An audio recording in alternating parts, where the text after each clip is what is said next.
بسم الله والحمد لله والصلاة والسلام على رسول الله و آله و اصحابه و من والاه. اما بعد، السلام علیکم و رحمت الله و برکاته. شنوندگان گرامی قدر، درس امروز ما در نسبت جهاد از حیث حکم و شروط جهاد می باشد. تقسیم می شود جهاد از حیث حکم به دو قسم. قسم اول فرض کفایه که این همان جهاد طلب است.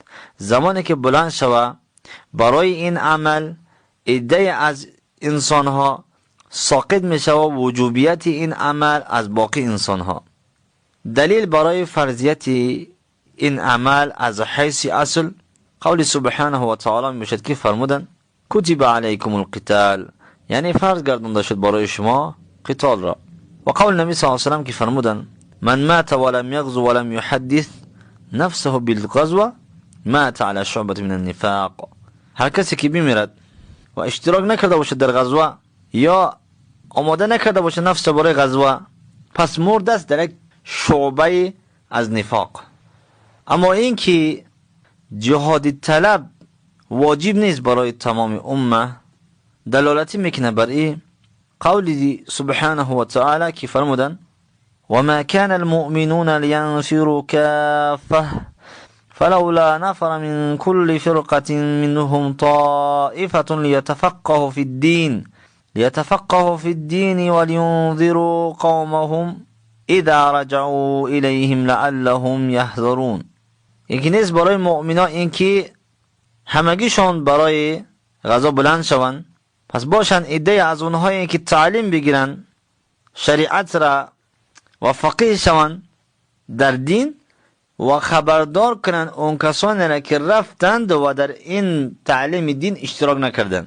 اونایی که به غزوه رفتن از اون طرف واپس کشیدن، اینهایی که تعلیم گرفتن اونهایی که تعلیم نگرفتن اونها را تعلیم بدهند. این چیز را آیت قرآن بیان میکنه که همین آیت قرآن دلالت به این میکنه که جهاد طلب بالای همه شخصیت ها واجب نیست. عده از اشخاص اگر برای این عمل خیر بلند شود از باقی اشخاص ساقط می شود. و قسم دیوم فرض عین. جهاد فرض عین می شود در سه موقع که مجمع علیه می باشد در بین علما. موضع اول زمانی که حاضر شود مجاهد در صف قتال و دلیلش هم قول سبحانه و تعالی می باشد که فرمودن يا أيها الذين آمنوا إذا لقيتم الذين كفروا ضحفا فلا تولهم الأدبار ومن يولهم يومئذ دبره إلا متحرفا لقتال أو متحيزا إلى فئة فقد باء بغضب من الله ومأواه جهنم وبئس المصير. الله متعال فرموده که آن کسانی که ایمان آوردید زمانی که شما روپرو شدید با همراه کفار که دو چند هستن، پس شما پشت نگردانید. کسی که در این روز پشت میگردونه مگر متحرفا لقتال یا متحیزا، مگر غیر از این دو گروه کسی رو بگردونه، فقط باء بغضب من الله، پس به تحقیق او گرفتار شده است در غضب الله و جایگاه او جهنم است و چی بد جای هست جهنم. و همچنین ثابت شده است از حدیثی که ابی هریره رضی الله عنه روایت میکنه متفق علیه است که همان نبی صلی الله علیه و سلم فرمودن اجتنبوا السبع موبقات، یعنی شما پرهیز کنید از 7 عملی که انسان هلاک میکنه و ذکر کرد از جمله اون 7 عمل یکی از اونها این فرار در روزی سختی، در روزی که با کفار روپرو میشه. و آیت قرآن که ما ذکر کردیم استثناء نکرد این آیت قرآن اون شخصیت هایی را که پشت میگردن و فرار میکنن مگر دو صنف را، مگر دو گروه را. گروه اول الا متحرفا للقتال، یعنی مائلین الى جبهه الاخر، کسایی که مایل میکنن به طرف دیگر جبهه تا که از او طرف کفار ضربه سخت بزنن و اونها را به قتل برسونن. و دوم متحیزا الى فئه، دیون گروه آن کسایی که از این طرف میرن طرف گروه دیگر تا که قتل اونها یک جو شده قوی شده اونها را بزنن کافرها را، این که با اونها برن اونها را قوی کنن یا اینکه با اونها برن اینا قوی شدن و یک قوه کلان شده کفار را بکشن. مثال هر دوی یک مجاهد، یک یا دو یا سه مجاهد در میدان جهاد جنگ میکنه و میبینه که از دیگر طرف اگر ما بزنیم اینها را، اینا شکست میخورن، از این طرف پشت میگردانن و از اون طرف میان میزنن. و دوم مثالش این است که ایده از مجاهدین کم ماندن، یا که دیدن که گروه دیگر در اون طرف اونها کم ماندن، این گروه با اون گروه پیوست شد تا که قوه هر دو گروه یک قوه کلان شود و کفار به قتل برسونند. غیر از این دو گروه این آیه قرآن کسی را استثناء نکرد از اون کسانی که پشت میگردانند. این حالت اول بود که جهاد فرض عین می شود. در این حالت قسمت دوم یکی در او جهاد فرض عین می شود زمانی که هجوم کنه به زمین مسلمان ها کافرها. پس جهاد فرض عین می شود برای تمام مسلمان ها که دفاع کنن، جنگ کنن در مقابل کفار و دفاع کنن از زمین و از ناموس مسلمان ها و حمایت کنن از نسل مسلمان ها. پس واجب می شود این عمل از قریب به قریب. به قول الله متعال که فرمودن انفروا خفافا و ثقالا. موضع سیوم که جهاد فرض عین می شود زمانی که امام نفیر عام اعلان کنه. واجب می شود برای هر شخصیتی که بلند شود و اجابت کند قول امیر المؤمنین را یا خلیفه مسلمین را، بلند شود و در مقابل کفار جنگ کند.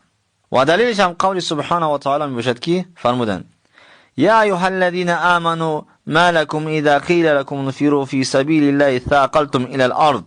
یا آن کسانی که ایمان آوردید چی شد از شما را زمانی گفته می شد برای شما که بیرون آیید در راه الله، یعنی قتال، ثاقلتم الى الارض، و از بین بار شده به طرف زمین می روید. از این آیه قرآن معلوم می شود که زمانی که نفیر شد پس باید ما بیرون بیم.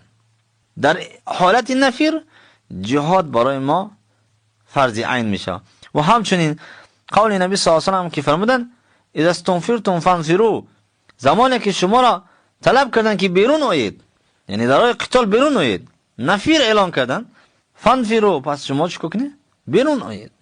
و همچنین بعض موقع هست که اهل علم این موقع ها هم جهاد فرض عین اعلان کردن.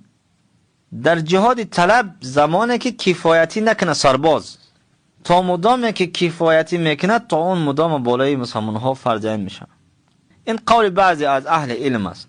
و همچنین زمانی که اسیر شد بعضی مسلمین جهاد فرض عین میشه برای اهل علم، اهل رای، اهل شجاعت، آن کسانی که احتیاج میشوند با آنها در ثغور جهاد.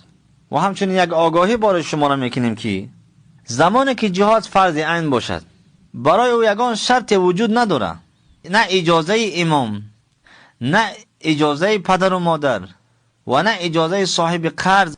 یعنی واجب میشه برای هر کسی که صاحب استطاعت است قتال برای او واجب میشه، اینکه بلند شود و قتال کنه به حسب قوتش.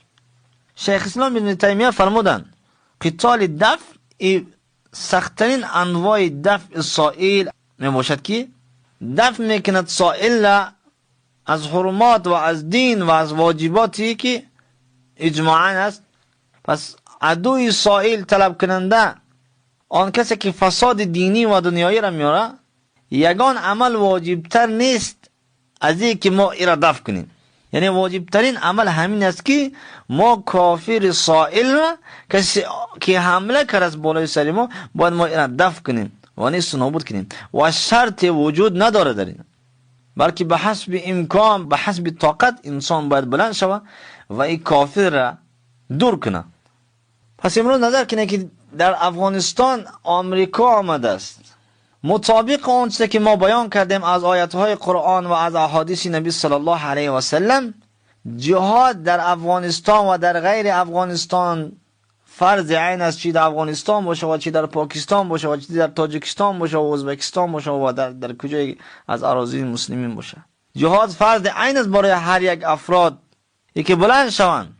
اهل افغانستان امریکا را سر کنه و اهل پاکستان و همچنین مجاهدین بلند شوند و از پاکستان و از دیگر جا امریکا را سر کنند، امریکا را بیرون کنند و اهل تاجیکستان و همچنین بلند شوند و روسیه را بلند کنند. اصل گپ در این است که برای هر یک فرد مسلمان فرض عین است که بلند شو و جهاد کنه و زمینهای مسلمان ها را تازه کرده رفتن بگیرن. که مفهوم جهاد در قرآن برای ما و شما بیان شده است که وقاتلوهم حتی لا تکون فتنه و یکون دین کله لله. بکشید اونها را. کیها را؟ یهودی ها را، نصرانی ها را، مرتدین را، کسایی که با یهود و نصرانی ها دوست و هم پیمان هستند. بکشید اینها را حتی لا تکون فتنه، تا مدام که فتنه ختم نمیشه. تا مدام که فتنه است اونا رو بکشید. فتنه یعنی چی؟ یعنی کفر و شرک. و یکون دین کله لله، یعنی در روی زمین حاکم دین الله باشه، نه دموکرات جمهوریت، نه دموکراتیا، نه کمونیسم، نه سوسیالیسم، نه قومیسم، نه پارتیسم. همه اینا ختم باشه. تنها قائم قانون الله باشه و شریعت الله فیصله شوه در میان مردم. شروط جهاد، برای که جهاد بالای سر یک شخصیت واجب باشه 6 تا شرط وجود داره. یکمش اسلام است، زیرا که از کافر یگان عمل قبول کرده نمیشد. که الله متعال فرمود یا ایها الذین آمنوا هل ادلکم علی تجارة تنجیکم من عذاب علیم تؤمنون بالله و رسوله و تجاهدون فی سبیل الله باموالکم و انفسکم ذلکم خیر لکم ان کنتم تعلمون. الله مسلمانان مؤمنین را خطاب میکنه و یکی میگه که ایمان بیاره به الله و رسولش. اما کسی که به الله و رسول ایمان نداره جهاد او قابل قبول نیست. و همچنین از برا بن عازب رضی الله عنه روایت است که یک مرد آمد نزد نبی صلی الله علیه و گفت که من قتال کنم یا اسلام بیارم؟ گفت اسلم ثم قاتل، یعنی تو اسلام بیار اول بعد قتال کن. پس اسلام آمد و قتال کرد و کشته شد در راه الله. نبی صلی الله علیه و فرمودن عمل قلیلا و اجر کثیرا، یعنی عمل کم کرد و اجر زیاد گرفت. و دومین شرط است که بلوغ و بلاغت رسیدگی باشه، یعنی طفل نباشه، خردسال نباشه. واجب نیست برای او جهاد. و دلیل برای این از ابن عمر رضی الله عنه روایت است که در روز احد من پیشنهاد کردم برای جهاد که من تقریبا 14 ساله بودم، من قبول نکرد برای قتال نبی صلی الله علیه و و سیم عقل. پس واجب نیست برای کسی که عقل نداره جهاد برای او فرض عین نیست. و دلیلش هم همین حدیث نبی صلی الله علیه و است که قلم از سر 3 کس گرفته شدگی است، از خواب تا مدامی که بلند شوه، و از کودک حتی که احتلام شوه، و از مجنون دیوانه که حتی که عقلش در جوش بیه. و چهارم حریت، آزاد باشه. پس جهاد نیست برای عبد مملوک. و این چیز دلالت میکنه حدیث جابر رضی الله عنه که یک عبد آمد برای نبی صلی الله علیه و آله، نبی صلی الله علیه و بیعت کرد بر جهاد و اسلام.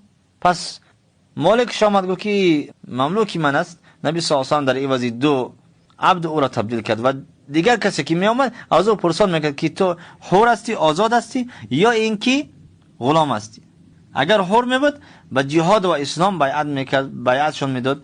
و اگر مملوک میبود تنها به اسلام براشون بیعت میکرد. و همچنین ذکوریت، مرد بودن، برای مرد جهاد فرض است، برای زن جهاد فرض عین نیست. زیرا که از حضرت عایشه رضی الله عنها روایت میشد که فرمودن که من اجازت گرفتم از نبی صلی الله علیه و برای جهاد. نبی صلی الله علیه و فرمود جهاد کن حج، یعنی جهاد شما حج است. و ششم استطاعت بدنی مالی. پس جهاد فرض نیست با کسی که عاجز است. که الله متعال فرمود لیس علی الضعفاء ولا علی مرضى ولا على الذين لا يجدون ما ينفقون حرج اذا نصحوا لله ورسوله ما على المحسنین من سبیل والله غفور رحیم. این آیت قرآن دلالت میکنه برای اون کسایی که استطاعت بدنی ندارن و استطاعت مالی ندارن جهاد برای اونها فرض نیست. درسی که امروز بیان کردیم به طریق اختصار برای شما ان شاء الله تعالی، و در درس آینده ان شاء الله صحبت خواهیم کرد در مسائل متعلق به حکم جهاد و نفیر ان شاء الله. السلام علیکم و رحمت الله.